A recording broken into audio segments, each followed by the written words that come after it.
পাকিস্তানের এই লোকাল ফ্যাক্টরিতে কতটা সহজভাবে ব্যবহারযোগ্য ফোম বানানো হয় তা না দেখলে হয়তো বিশ্বাসই করতাম না। দর্শক, দেশের বাজারে ফোমের তৈরি ম্যাট্রেসের দাম ৮ থেকে ১২,০০০ টাকার উপরে।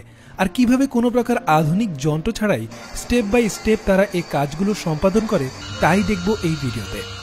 দর্শক, ফোম হলো কিছু রাসায়নিক পদার্থের মিলিত বস্তু। প্রথমেই দেখতে পাচ্ছেন কাগজের শীট বিছানো হচ্ছে। এবার শীটের চারপাশে এভাবে লোহার দেয়ালের মতো করে আটকে দেয়া হচ্ছে, অনেকটা গ্রাম বাংলার ধান সিদ্ধ করা তাফালের মতো।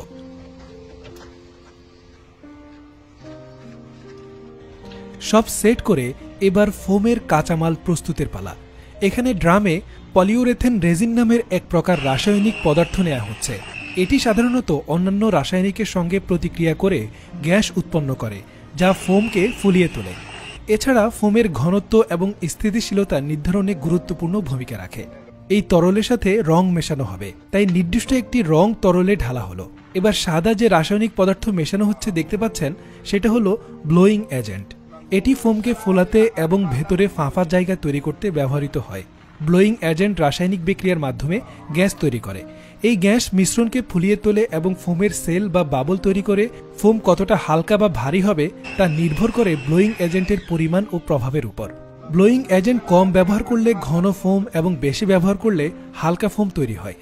এছাড়াও ব্লোয়িং এজেন্টের ফলে তৈরি হওয়া সেলগুলো ফোমের তাপ নিরোধক বা থার্মাল ইনসুলেশন ক্ষমতা বাড়ায়। এই সকল কাঁচামালগুলো নির্দিষ্ট অনুপাতে মিশিয়ে একটি তরল মিশ্রণ তৈরি করা হবে।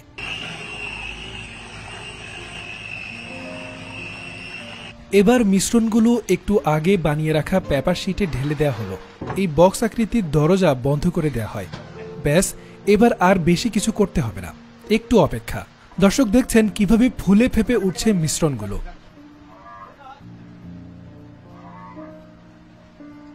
দেখতে দেখতে ফোম প্রস্তুত হয়ে গেল। চারপাশে লোহার বেড়াগুলো খুলে একজন কর্মী চেক করে দেখছেন পর্যাপ্ত সফট হয়েছে কিনা।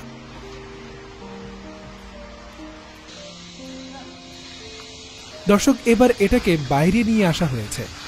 এখানে মূলত নির্দিষ্ট শেপে কাটিং করা হবে।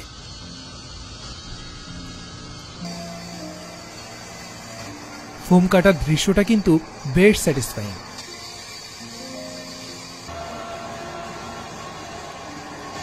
মাঝখানে দুভাগ করা হলো। একটি ভাগ এভাবে স্পিনের উপর প্যারেক দিয়ে আটকে দিচ্ছে কর্মী ভাইরা। এবার দেখুন ঘুরতে ঘুরতে ছোট ছোট স্লাইসে কাটা হচ্ছে।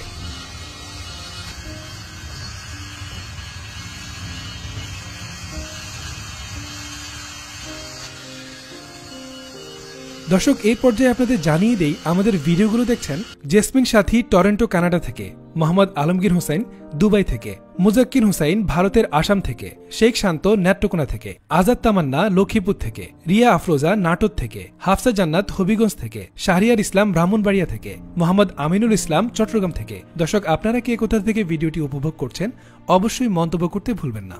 এভাবে পুরোটা কাটা হয়ে গেলে একজন কর্মী এসে এগুলো প্যাক করার জন্য নিয়ে যাচ্ছে।